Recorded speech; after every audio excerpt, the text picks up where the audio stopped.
Okay, let's go ahead and get started. According to the panel, it starts with a story panel. And we've evoked his name a couple times already on stage. I hear that introduction, I keep thinking of Charles Schultz Peanuts with Snoopy sitting on his doghouse with the typewriter. It was a dark and stormy night. And then what? We've got Eric, Phil, Cullen, and Bruce on stage. Each of you kind of has different writing background. Some of you bring both writing and art to the table. Some of you just write the stories. With Eric, you're telling comic strips, which you're trying to tell a story 3 panels at a time, 4 panels at a time. So they each kind of bring different challenges to how you do your storytelling.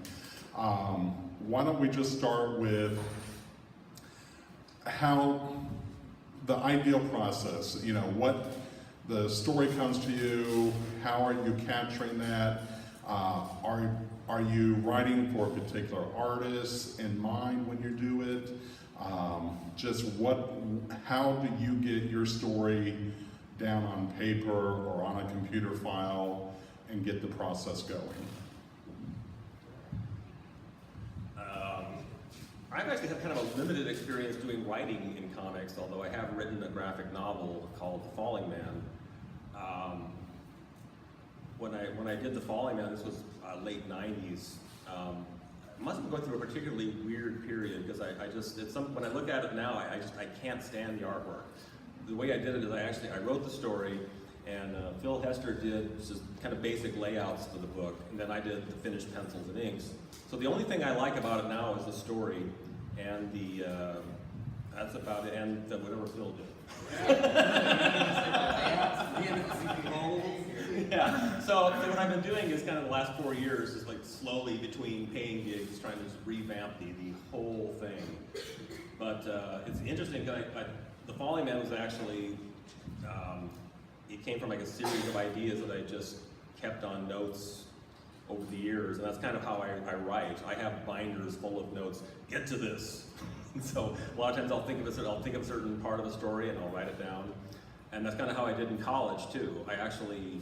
It's strange in a way that I actually do mostly art and comics because I actually have a BFA in creative writing. I went to UNO and studied in the Writer's Workshop program. But I kind of, by whatever circumstances, got more into the art part of comics. So what was the question? How much you hate Phil's layout? Yeah. Oh yeah, no. As I said, Phil's layouts are really about the only thing I like from that particular project. And when I was going to college and I was writing all the time, that's what I was actually doing was just keeping notes. It was before computers, so I would have little post-it notes full of dialogue, full of descriptions, whatever, and it was almost like it was in a gigantic plastic bag, and then when I was ready to actually turn it into a finished story or novelette or whatever, just dump it out and then paste it all up and then type it and try to make it work. So I guess that's kind of what I do now when I work on my own strips or stories, is I just I start general and go to specific. That's all I can say. He was a real writer.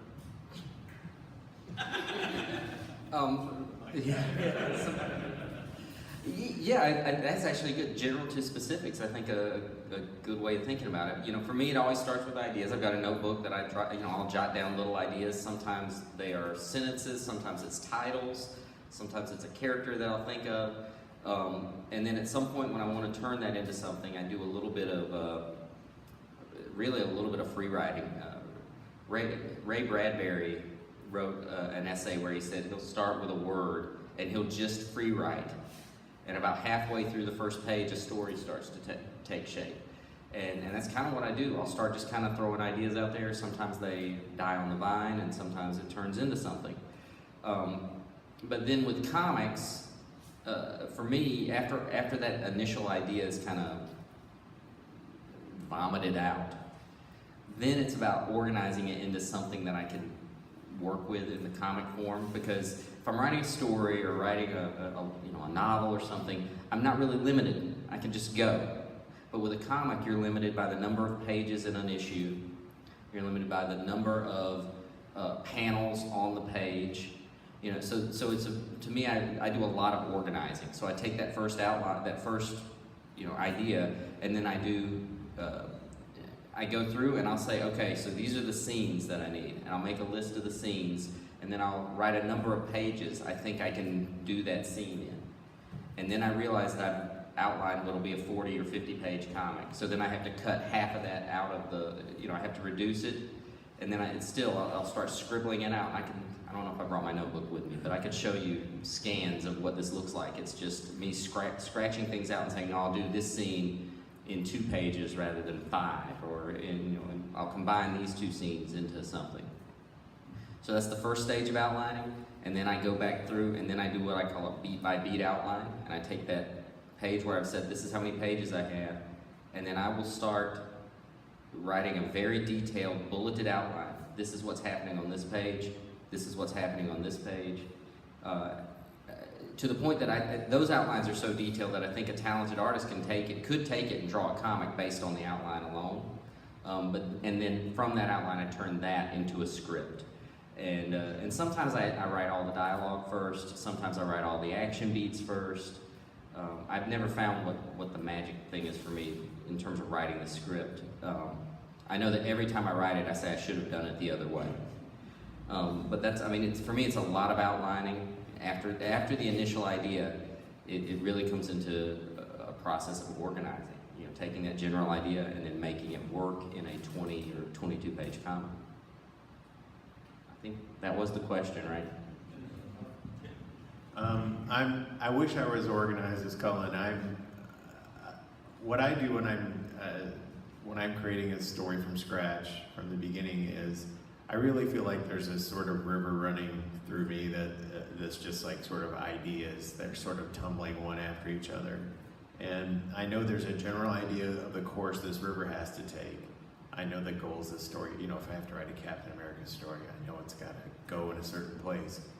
But to make it work for me, actually, it's almost like the free writing thing. I have to find a moment that's like dropping a big rock in the middle of that river, and then, you know, the flow of the river will actually like build up sediment around that rock, and the story will start to build around that rock.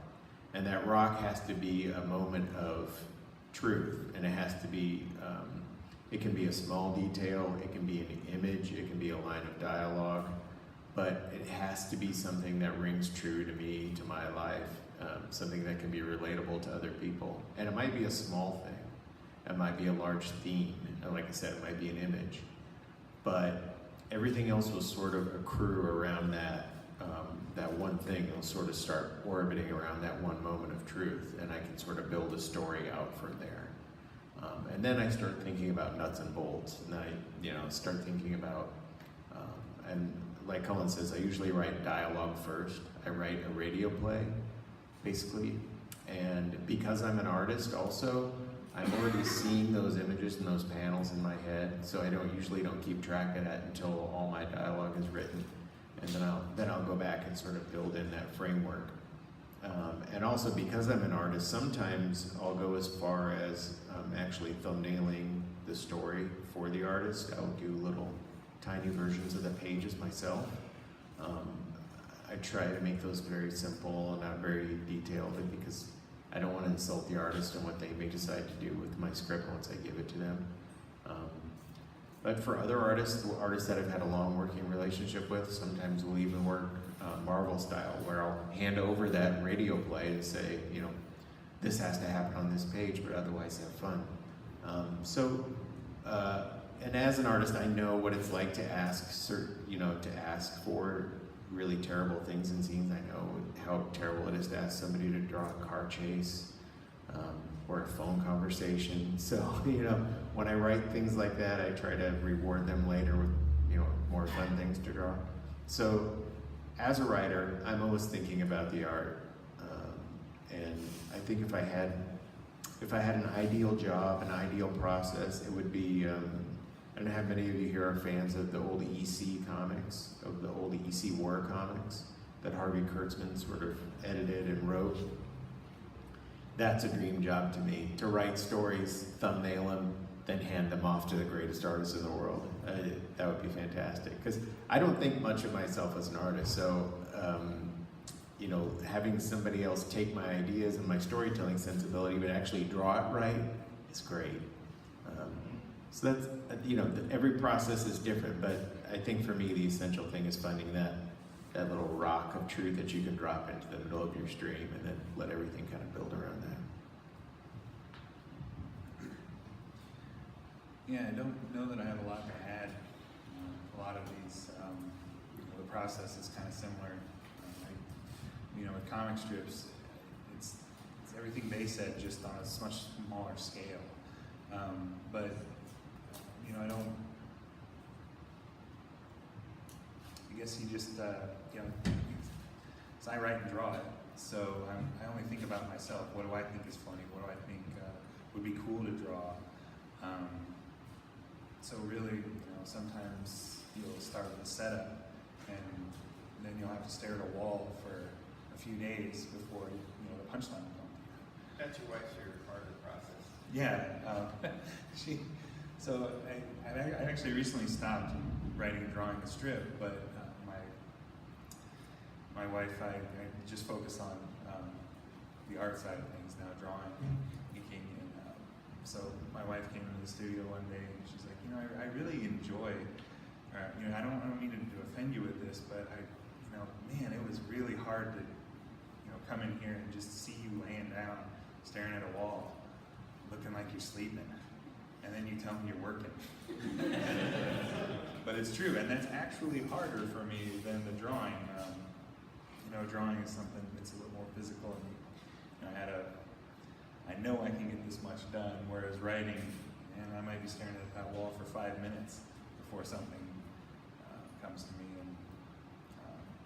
And you know, humor is such a subjective thing, so you might find, you know, that you have 2 or 3 punchlines that work, and you'll have to sit there and agonize and fuss. I mean, most of my writing is just fussing, and always up to the last minute.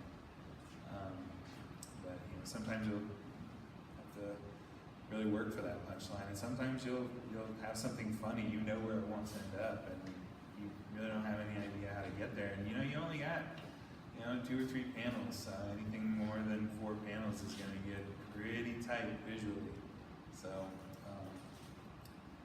yeah, I think you just kind of start with, for me, it always starts with just trusting your instinct of, you know, well, I think it's funny, and I trust that other people will think it's funny, or I think this is cool, and I trust that other people will think it's cool.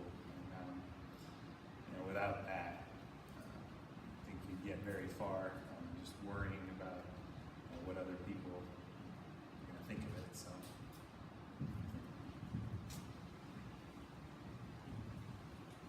All right, Cullen, I'm going to excuse you from this question. All right, for those that both write and draw your own project, do you go ahead and write out a full outline, a full script, or do you just kind of start doodling, working the thumbnails, and then go back and write the script? I like to be pretty sure of everything before I start drawing, and 90% of the time, it doesn't work out that way. You will think of a better way to draw something, or something won't work, or you find that, you know, 4 hours before your deadline, you just don't have that confidence that it's funny. Yes, I really like a good outline. It just rarely survives that. So it's kind of this mashup that, you know, hopefully turns into something that you know, is workable. Yeah, well, before, you know, when I said I write a radio play basically and then go from there, when I know I'm also going to draw the story I've written, I stop at the radio play and I let myself just start drawing right then and there. When I work from other people's scripts, the very first thing I do is I take the script and I doodle on it. I just start drawing like initial impressions that I get from reading the script. And I'll do that for myself too. Of course, like I said before, whenever I'm writing, the movie's already going in my head. I already have general idea of what kind of images I want to use. But I'll take that radio play and I'll actually draw right on it. because there's sort of this immediacy of reading something and then responding to it. And then I'll work up the thumbnails from there, and then try to make sure that the radio play and the thumbnails fit together and meet, hit all the same beats. But no, I don't write a full script for myself. Almost, in fact, I've never done it.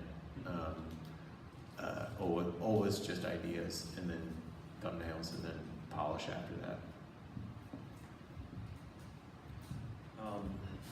Yeah, sometimes like for when I'm working on my own comic stories, a lot of times it just depends on what the story is. There'll be certain scenes where I think the dialogue between maybe just two characters is really important, so I'll write it all out very tightly, because that's just, I want to get that just right. But there might be another scene where there's going to be a fight, say, or there's going to be or traveling somewhere, and I'll make a note for myself saying fight.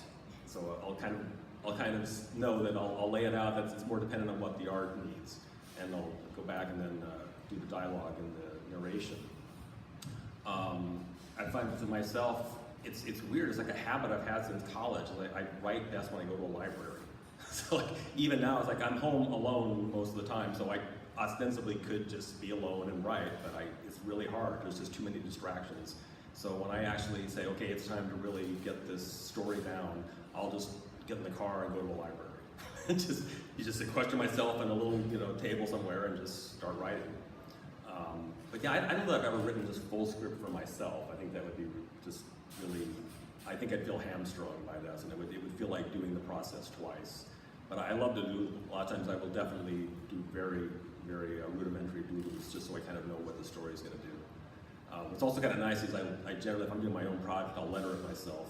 And even if I have a really tight script, a lot of times when I'm lettering in Illustrator, it seems like all of a sudden I have inspiration. It's just, now that I'll see what needs to fit. A lot of times it'll just be things I think are going to fit, they're not going to fit very well. And that's also kind of a luxury, because it will go both ways. Sometimes, well, I need to shrink the dialogue here, or I'll think, oh, I need to go to Photoshop and make the art smaller. I think there's a surprising number of writers coming up now that are also letterers. Yeah, that's one thing I really like about the process. Is it's just nice to be able to have that luxury to go back and forth. I can change this, I can change that.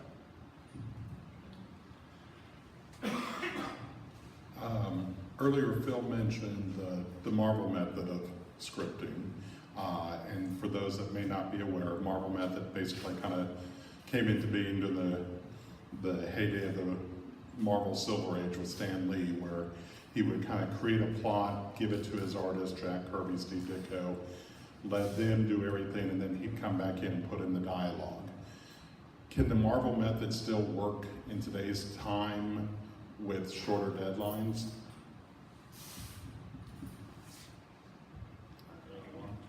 Yeah, I think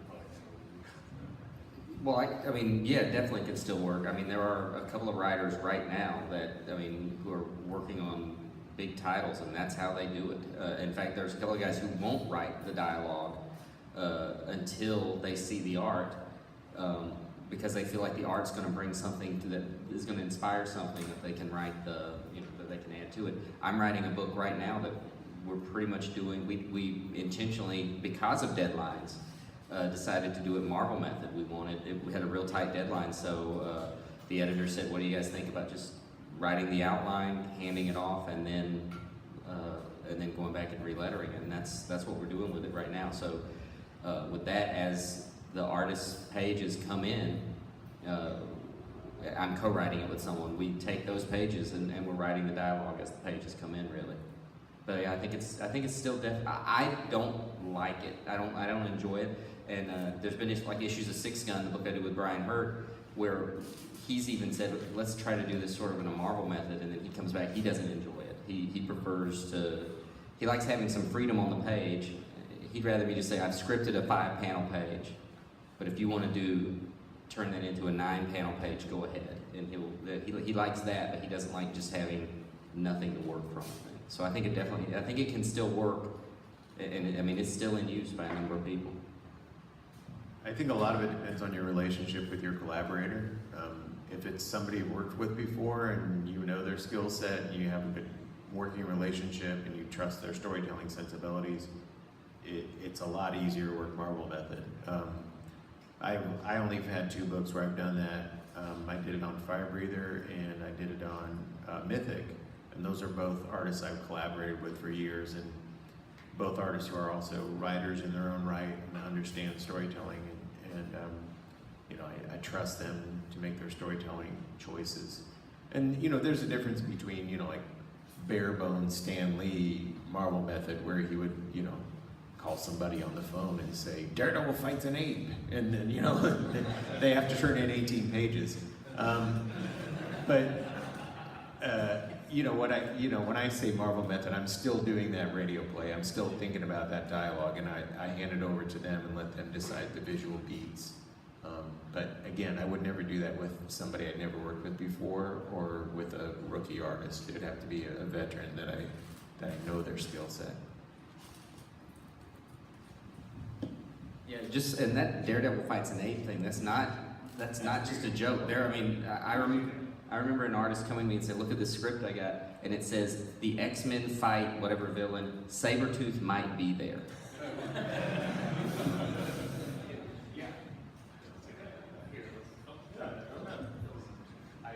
I actually bid on this thing in an auction once, and it was Stan Lee's plots for, I think, 6 issues of Marvel Comics, and they were like 4 sentences, you know, and they were all to be turned over to Jack Kirby or John Buscema to turn into 18-page comic books. So, and not to downplay anything Stan did, because once he got that art back, he made that stuff sing. But you know, they were very rudimentary. That's how I'm working from now on. Yeah, it's interesting. I was just going to, one other thing too, I've noticed that too, collecting original art or seeing original art online, especially with Jack Kirby, it's really interesting to compare. You know, if you have a chance, you know, like say, go to heritageauctions.com, they have to archive a lot of their original art. If you look at Jack Kirby's, on each panel, he'll have like a little penciled notes on what's going on in margins of the gutters. And sometimes Stan will stay kind of faithful. He'll keep a little bit of Stan or Jack will even do a little dialogue. But it's funny if you look like a Thor, because of course Stan wrote a very Shakespearean style and saying, you know, thou shalt not passeth. And Jack will say, you know, Thor roughs him up. You think it might be really cool to see an issue of Thor where we just kept that sort of Jack notes. You know, he pulverizes them. You crumb bone? Yeah. When you're writing your stories, getting ideas in place, how far ahead are you looking? Are you considering what the final output is going to be?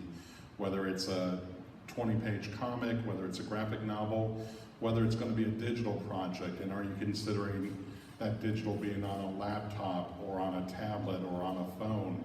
How much thought process do you put into how it's going to be received when it's done? For myself, I have a very uncommercial way of working these days, where when I'm writing my own projects, what I like to do, like with this Falling Man project I mentioned, is I like to have the whole thing done and then try to find a market for it. So it's not what I would recommend if you want to make a living in comics. Like I said, I do other things. So I'm doing, you know, freelance art, I'm doing these cover recreations. And so my ideal is actually just saying, okay, I want to have this go on, and I want to have this story turn out this way, and then we'll find the publisher that's going to suit. So that's, I hopefully answered your question. Yeah, it depends. I usually try to plan for a long game. So with the Six Gun, for instance, as I was writing the first issue, I knew what the last issue of the Six Gun would be. Now at the time, we thought it was going to be 66 issues. And then at one point we said it was going to be 36 issues. And so there was wiggle room, but I knew all the milestones along the way to get that story told. In the end, it was 50 issues plus a number of mini-series we did on the side, which was about 66 issues, I guess. So, but I had that planned out. The book I'm doing right now for Dark Horse, Harrow County, I have every issue planned out until the end of the series. With some wiggle room if we wanted to add something in or change something around. But when I work on a Marvel book or a DC book, I also put together these huge sweeping plans. Like, here's my 36-issue plan, and then the book ends at 10 issues because of sales or an event that changes things, or you know, they're using sort of a season mentality on a book where they're going to end it at 12 issues regardless. So I've kind of had to on those kind of books, I no longer, if I don't know exactly how many issues the series is going to be, I have to kind of pull it back and not plan for those big long arcs. And I'm still seeding little story elements into these things that could be stories that would be paid off in 40 issues, because I want to do a big long run on Uncanny X-Men. I'd love to write 75 issues of Uncanny X-Men and pay off moments from my first issue in my 75th issue. But really, it's going to be some other writer's going to pay those off or forget about them. I mean, it's just the way it's going to be. I'm never going to be able to cram all that in unless I just literally just say, all right, this is my last issue. I'm going to just force every little plot point in. But some of it's just going to be left as like dangling fruit for someone for another creator to take over. Yeah, I think that maybe is the toughest part of this job, is that it's all serial, at least superhero comics that are, we're addicted to this sort of, the market is addicted to this serial storytelling, and you don't know if you're going to be around for the end of your own story. And that, to me, that's the hardest part of the job for me, is to hit page counts and to also, condense or expand stories to fit the size of a series. Just recently I wrote a series for Dynamite called Gold Key Alliance, and it was a revival of the Gold Key superheroes, like Magnus, Robot Fighter, Turok, Son of Stone, all those characters. And I pitched it as a line revival. I pitched it as, here's how all these books are going to work. And Dynamite, took it and came back to me and said, these ideas are great. Now make it a 5-issue miniseries with all the characters in it. No, you're not relaunching a line. You got to get all these ideas into a 5-issue miniseries. So, no matter how precious your ideas are when you're creating them, there are realities in the comic book business that you have to be aware of, and you have to be willing to, cut, chop, paste, rearrange, totally Frankenstein your idea into something else that fits the publishing model. And that goes from the small end, like page counts, to the macro thing that Colin was talking about. You don't know where you're going to be in 75 issues. You might not be in comics in 75 issues. You don't know. So you have to be willing to let go of your ideas. Yeah, and just like what they said, comic strips are always seem like it's just a smaller scale. I was always auditioning. I had a digital deal, but I wanted a print deal.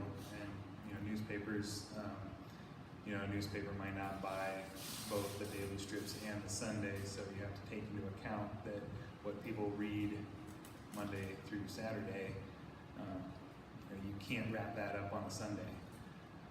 If you make it, into a little vignette, a little storyline. So it was always really difficult.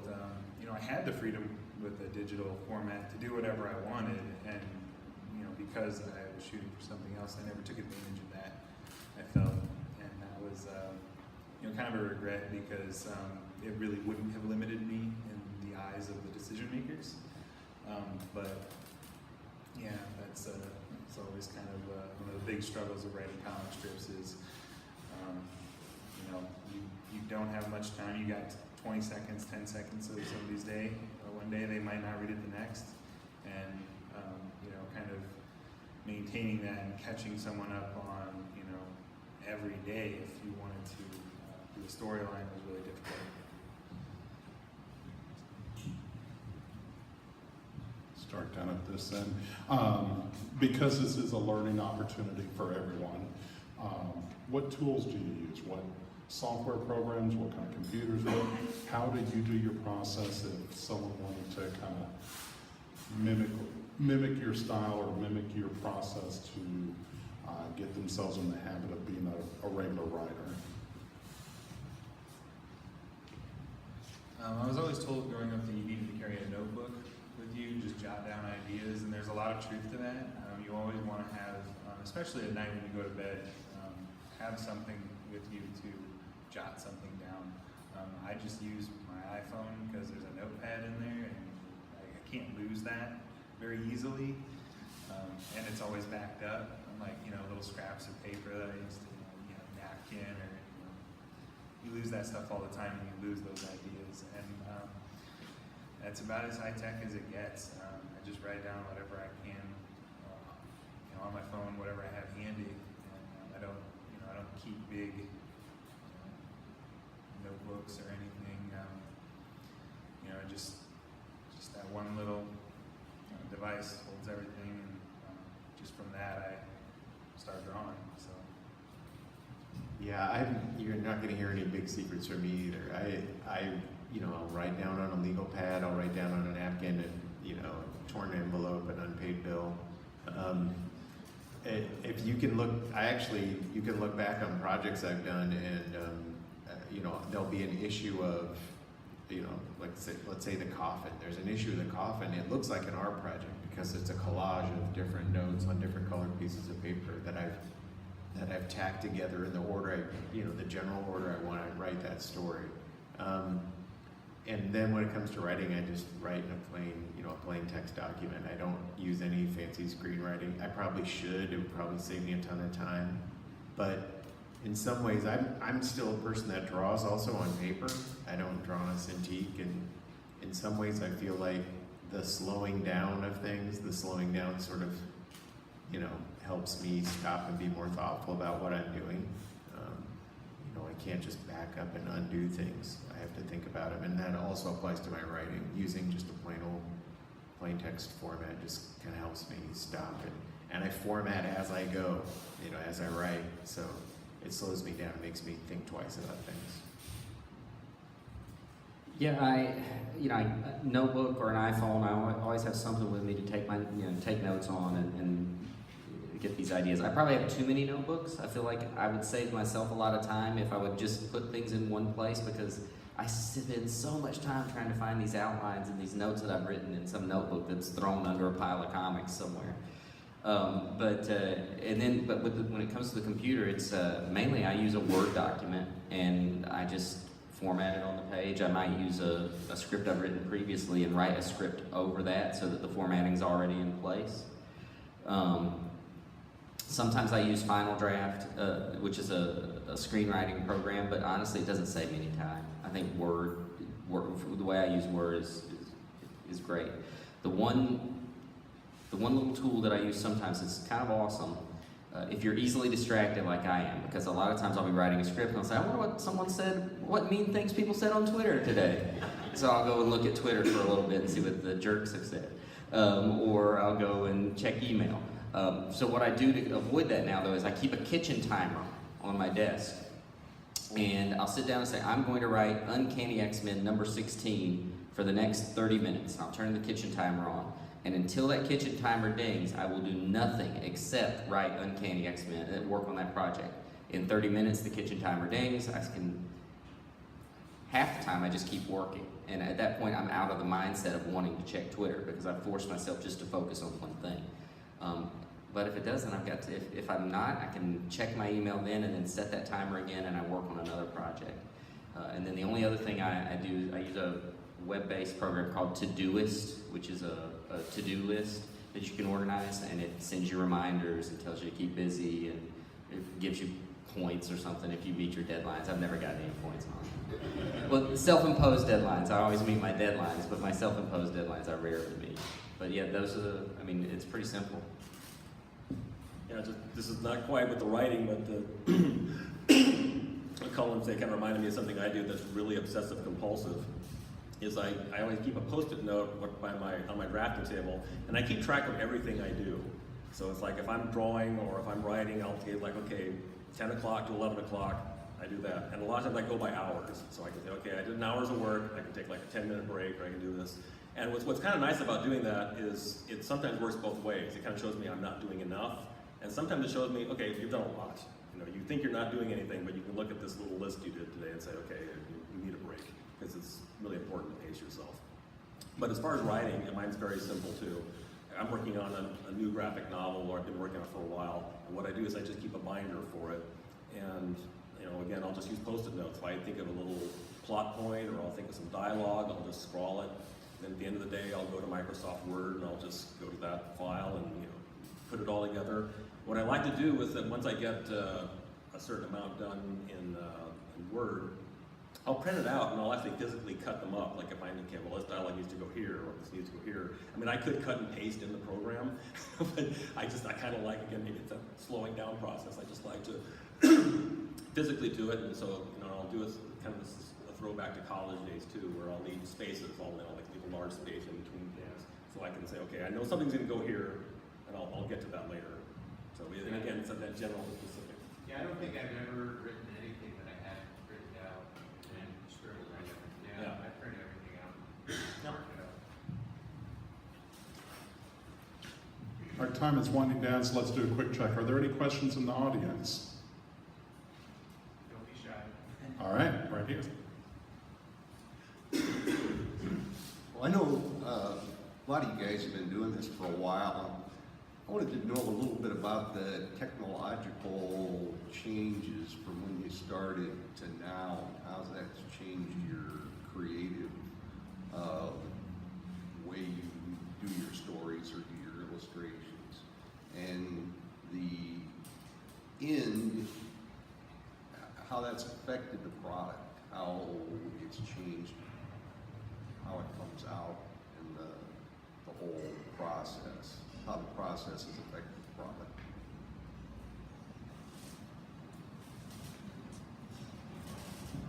Who wants to start? It's not a little question. But I'm probably the wrong person to ask because I work the same way I worked, 30 years ago. Almost every artist I know coming up now works in some aspect digitally somehow, like either in their thumbnail stage or their inking stage or their penciling stage. A lot of people that, thumbnail digitally will print those out and then ink those. But I'm still doing everything on paper, and it's largely because that's just my own personal taste. I have to struggle with drawings to get them to do what I want them to do. If I could just undo things, I don't think I would get the same results. My mistakes are a large part of my style, and as limited as it is, I have that visible struggle is a big part of the way I work, so I can't let go of that. And I don't think that technological advances have made as much of an impact on writers, except for in there are programs that let editors drop their notes straight into your script, which is a nightmare. But Cullen probably has more experience with that than I do. But largely I haven't changed. But it does change. It's changed the landscape of comics a lot. It's made a lot of people a lot faster. It's made a lot of their artwork more screen ready. It's already to be seen on a phone or, on a tablet. So it's largely been beneficial. I think I'm just not participating. Yeah, until Phil said that, I was going to say I don't think anything's really changed. But now that he said that, yeah, the notes on the script is a nightmare, especially if you have, because I've worked. Some projects you have 5, 6 editors, which just imagine that now, 5 or 6 voices trying to tell you how to improve something, and none of them really know what they're talking about. But yeah, sometimes you get just notes, and I've got a script at home that I keep that is, not only was the first editor kind of mean about what they said, every editor on the list started dogpiling on these really mean notes. Just this is a terrible idea, I hate the way this is written, and then, yeah, I agree, this is awful, and it's just like several notes tacked on the side of my script, which is real inspiring. Thanks, guys. Thanks for improving this project that I was doing real cheap for you anyway. But other than that, the only thing I would say, it hasn't affected my scripting yet, but I think about it a lot more now. I read digitally a lot, and I love reading digital comics. But when I get to a double-page spread in a digital comic, it's a night. I hate it. I hate it. Every time I get to one, I get angry because I have to expand the panels because they compress down, and it really makes me think about when I'm writing. Every time I get to a point where I'm like, this would be a great double-page spread, I have to really start thinking, does it work anymore because of digital comics? And the more digital comics are out there, I think double-page spreads will eventually kind of go away. One more thing I wanted to add to that. I forgot this element. Because of digital lettering and email communication, comic books are getting edited to the last second now. We're doing lettering passes, and it used to be back I mean, when comics were lettered by hand, even when they were pasted up, you dreaded asking a letterer to redo something, redo dialogue, and now we're doing lettering. We should have had a letterer at this thing. Poor letterers. But like, they're redoing stuff to, yeah. Well, we're making them redo stuff to the day it's due at the printer. Not just little notes, not just like change this word. This is massive changes to the script at the day it's due. That the editor will send me a lettered document with all these handwritten notes that make these changes, and I know the letterers just, it has to drive them nuts. No, I think it's a good question. It really applies to almost everything as far as I can think, except writing. For me anyway, for writing, it's not that different. Although, like I said, when I was in college, I actually, the final thing we had to do for the Writer's Workshop program was you do your senior thesis. And the way you had to do your thesis was you had to type it and there couldn't be any mistakes. So if you had to actually, it had to be in a very specific format, and it had to be of course, typed on an IBM Selectric typewriter, and there were no mistakes. So if you made a mistake, you went back and did it all over. Too old. I'm 55, so I'm too old. But it's really affected everything else. Like for, when I was a kid, I never really imagined being a colorist because I just never knew how that was done. I couldn't imagine the concept of coloring a comic book. And now I've actually colored, and it's just, you don't really think about it. Or lettering, it's just, it's immediately changed. The other thing that's interesting with the technological change is it probably would have kept me from having a brief foray into real work. Because PayPal and eBay and various things had been more available in the late 90s. I mean, they were there, but they weren't that prevalent. I wouldn't have had to draw furniture for a year. All right, one final question. We'll kind of end on a funny moment. I started off leading this conversation with Charles Schulz and Peanuts, Snoopy writing Dark and Stormy Night. The other image that comes to mind when I think of a writer is Stephen King's Misery, with the writer being held hostage by Annie. And in today's environment, you probably have more contact with fans, and fans can start up blogs or even something stupid as like a podcast. But what is your craziest fan interaction that you've had where maybe someone has come up and said, hey, this story would have been really much better if you had done this, or just something off the beaten path? I haven't had that much experience with weird fans with the writing, so I'll probably hand this over to Cole. You've got the best Tell story. your story. He says you have a great one. You are moving in the wrong direction. That's another guy. I can't, there's a story, but I can't tell. Yeah, there's a lot of stories like that. I mean, I think that I don't have time to tell the story. There was a guy in Seattle last year who came up and had a lot of questions, and he sang all of his questions to me. So he came up singing to the tune of he came up and he sang his questions to the tune of first to the song from Frozen, Do You Want to Build a Snowman? Everything was to the tune of Do You Want to Build a Snowman, but it was like it was like, is Hal Jordan going to play a role in this issue of Green Lantern? Every question was him singing that, and then he'd sing Everything is Awesome, and he was just, so I was like, this guy's just, he just loves comics, he's super excited to be here. So then I started answering questions, and I was, at the end, when he was done singing, he whips out a notebook and he says, all right, so what you're telling me is that Green Lantern will be playing a role. And he got very serious. I was taking all these notes about my answers. So. Favorite guy ever. I love that. I don't think I've ever had anything quite like that. I mean, I get it more as an artist, and it's more people that have specifically idealized versions of superheroes and superheroines that they want you to hit, and then they will come in and be like, well, I think Green Arrow should have more body hair, yeah, that was a real one, or that this character should have a bigger bust or whatever. Comic book fans are a different breed.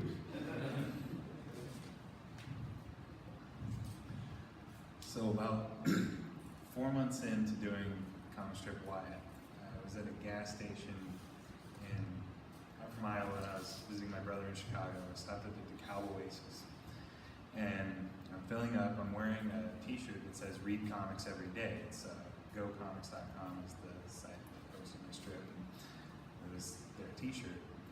And this elderly gentleman steps out from behind. He's filling up, and he says, "Oh, I do that." And I didn't see him point to my shirt, so I looked around. I'm a little confused. He's like, "I do that. I read comics every day." And I was like, "Oh, great. What do you read?" He's like, "Oh, I read them on Go Comics." I was like, "Oh, that's awesome. Yeah, I do a strip called Wyatt." And he goes, "Yeah, I've read that. It's not my favorite. But I read it."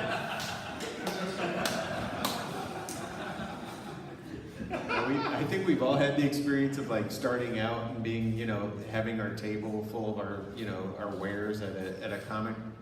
And like early in my career, some guy came up to, I did a comic called Fringe really early in my career, and a guy came up to my table and picked up a copy. He goes, "Fringe, huh?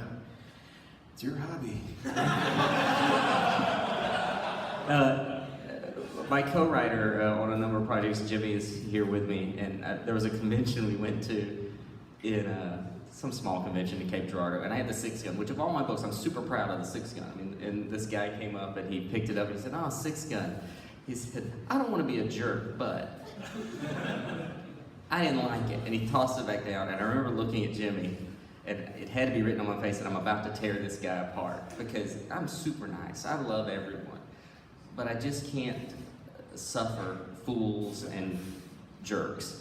And I lit into the guy. I was like, maybe next time, whenever you start something with the "I don't want to be a jerk, but," just shut the hell up, because there's no point in saying whatever's next. But yeah, those are always those. That was the first customer at that convention too, so it really set that convention off in a really nice tone. And ask Bruce as you were moving in the wrong direction question. All right. Well, thank you to Cullen, Phil, Bruce, Eric. Thank you guys for your stories, for sharing your practices. We're going to be around all day, ask your questions away from the stage. We're going to take about a 10-15 minute break, and then we'll be back with the Funny Books panel.